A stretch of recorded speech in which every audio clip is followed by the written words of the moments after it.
Okay, I am reading from chapter 6, which is called The Ascending Lark, and this is part 2. Brother Theodore was a novice at the Abbey of St. Lucian. He was always in trouble. He'd been in trouble all of his life.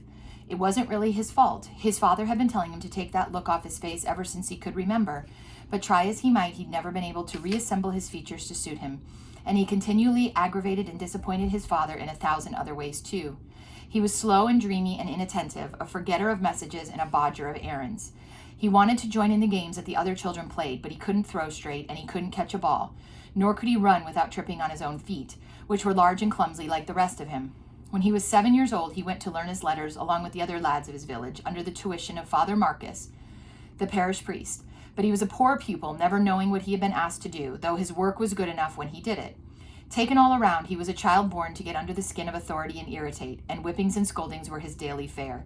Things didn't improve much when, on his 13th birthday, his father apprenticed him to the iron-fisted, sullen-faced village blacksmith to learn a trade and make his way in the world.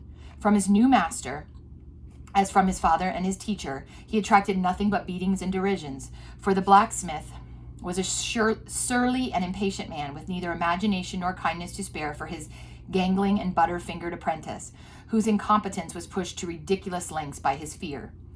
The one source of comfort and loving kindness in the poor boy's life was his grandmother, a dear, wise, gentle old lady to whom he brought all his tears and his troubles from his babyhood until she died, when he was 15. She had been a devout woman, and from her he had learned in early childhood to love the Mass and to pray and to trust God's goodness in spite of adversity.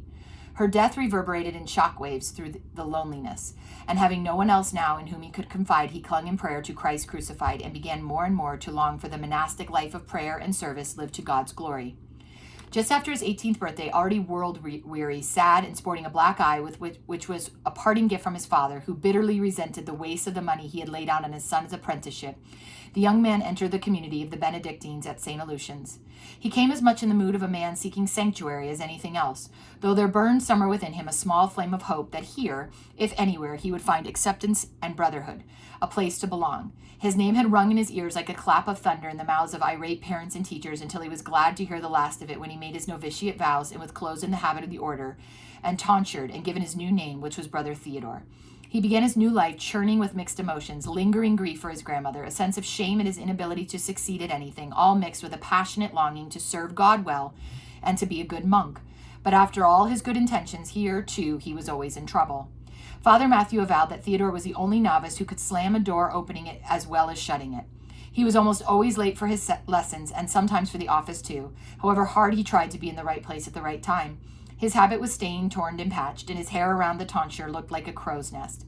He dreaded the days when it was his turn to wait on the brothers at table in case a pewter plate should slip from his fingers and fall with a crash, causing the reader to lose his place and the silent monks to smile or glare according to temperament, or lest the pitcher should slip in his hands and he should splash water into someone's soup. Poor Brother Theo. He was a thorn in Father Matthew's side. Father Matthew being neat and careful in all he did and tidy and well-groomed to the point of suavity.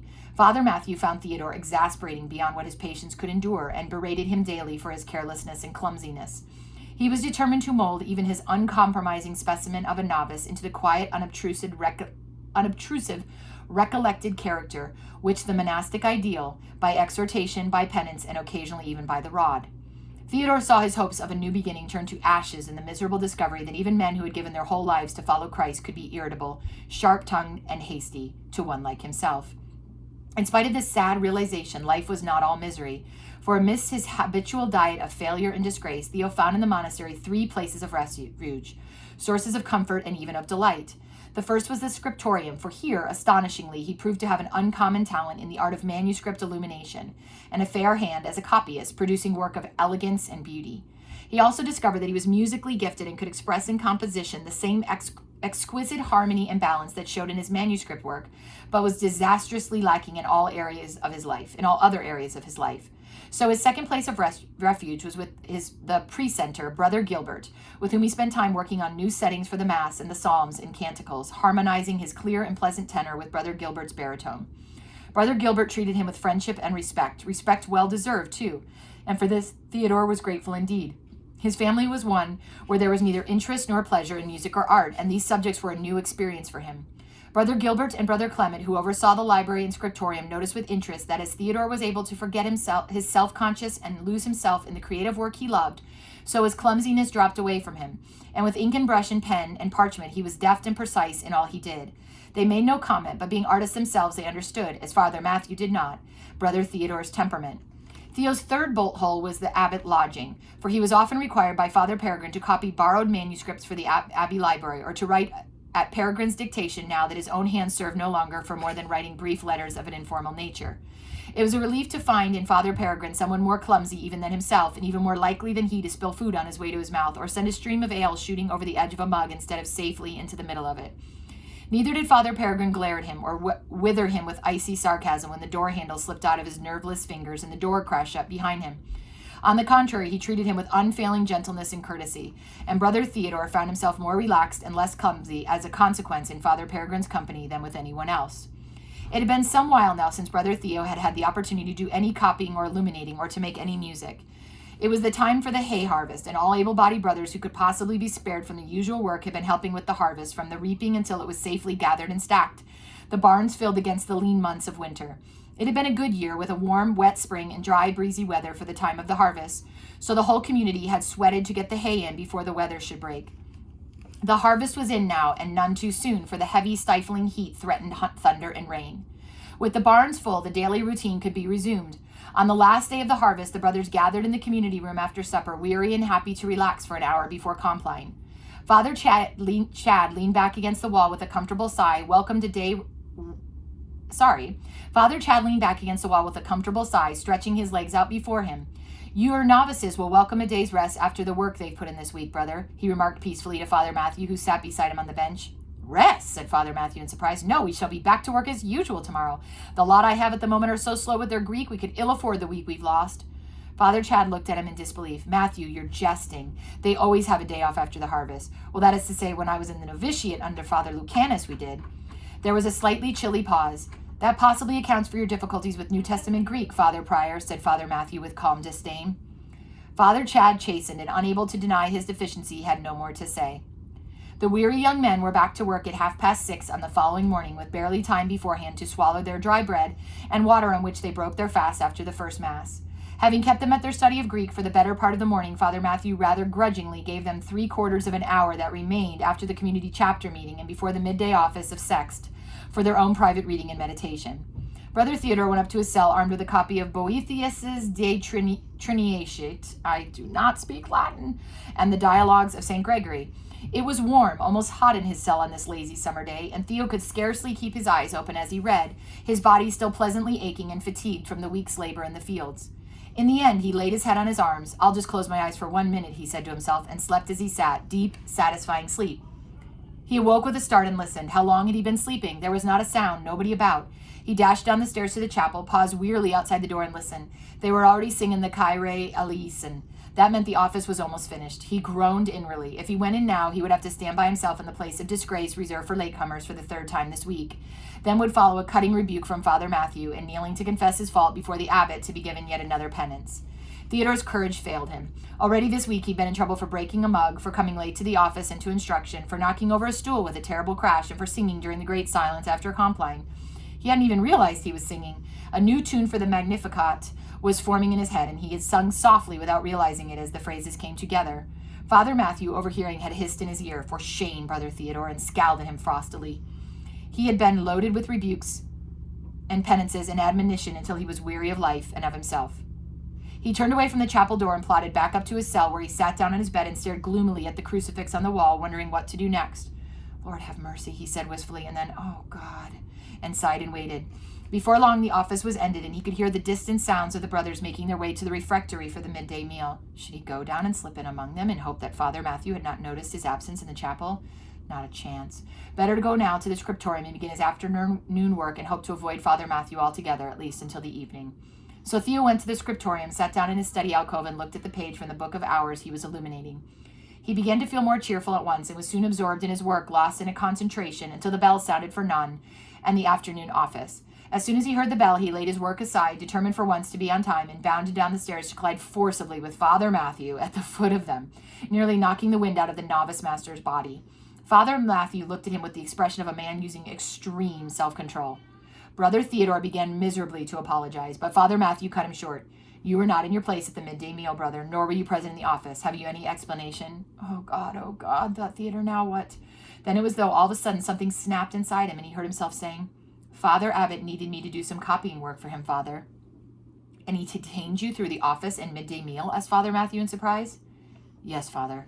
That's not like him, said Father Matthew with a puzzled frown. It was urgent, Father. He has a manuscript on loan that he wishes to copy before it is returned. Oh my goodness, this is such a bad idea. That's me talking. Very well, brother, said Father Matthew. It's odd, though. He usually lets me know he has to keep one of his novices from their instruction or from the office. It must have slipped his mind. Anyway, make haste now or we shall be late. You better get yourself something to eat afterwards. You must be hungry. Thank you, Father, mumbled Brother Theo wretchedly and followed his superior into the church. It was in the peaceful hour after the supper and before compline that Father Matthew encountered Father Peregrine in the cloister. I would be grateful, Father, if you would remember to tell me when you require Brother Theodore to work for you, he said in tones of mild disapproval.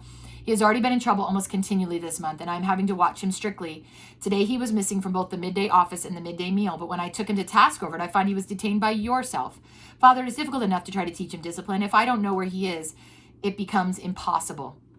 Peregrine's eyebrows shut up in surprise, and he blinked at Father Matthew, and then he said, What are the things he has been in trouble for?